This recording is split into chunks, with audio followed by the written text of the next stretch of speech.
আমরা তো ৭১-এর হাতিয়ার, আমরা কোনো ভয় ভীতি করি না। এক কথায় বলা যায় তারা গায়ে পড়ে উত্তপ্ত পরিস্থিতি সৃষ্টি করার চেষ্টা করছে। ভারতের ওখানে একটা বেলি ব্রিজ আছে, ওখানে একটা ওদের গেটও আছে। সমকালীন সংবাদে আপনাদের স্বাগতম। আজকে এই মুহূর্তে আমি যে জায়গাটিতে দাঁড়িয়ে আছি সেটি বাংলাদেশের ভূখণ্ড। চোখ তাকালেই পাশে রয়েছে ভারতীয় ভূখণ্ড এবং ভারতীয় বিএসএফের একটি ক্যাম্প। বর্ডার এলাকা, এখানে তো কোনো বেড়া নাই, ঠিক আছে, তার কাটার বেড়া নাই। আসলে এজন্য তারা বিভিন্ন দিক দিয়ে বাংলাদেশের উপর ওই যে পুশিং করতেছে। আর সেদিন আমাদের বিজিবি আসছিল, এরা এখানে ছিল, এদেরকে দেখে ভারতের বিএসএফ ওরা একদম চাপিয়ে এসেছিলো আমাদের বর্ডারে, সীমান্তে আসছিল। এই জায়গায় আসি তারা অনেক ফ্ল্যাগ মিটিং হয়েছে, দুইবার ফ্ল্যাগ মিটিং হয়েছে এই জায়গায়। তারা বলছে যে আমাদের বিজিবি কেন এই সীমান্তের অবস্থান করছিল।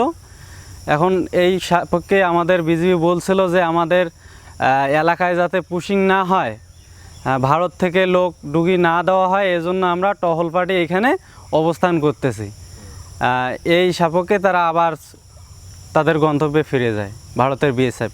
গত কয়েকদিন আগে ঠিক এই জায়গাটিতে বিজিবির উপস্থিতি টের পেয়ে বিএসএফ সীমান্তের জিরো লাইনে চলে আসে।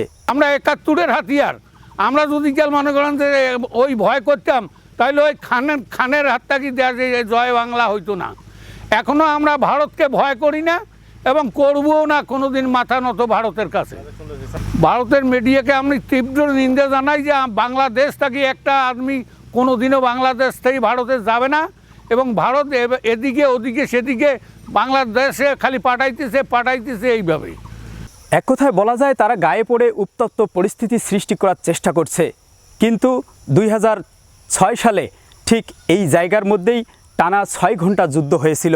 সেই যুদ্ধে কিন্তু বাংলাদেশি বর্ডার গার্ড, তখন নাম ছিল বিডিআর, যা এখন হয়েছে বিজিবি, সেই বর্ডার গার্ড কিন্তু ৫ জন সৈনিকেই বিএসএফের ৫০ জনকে পিছু হটতে বাধ্য করেছিল।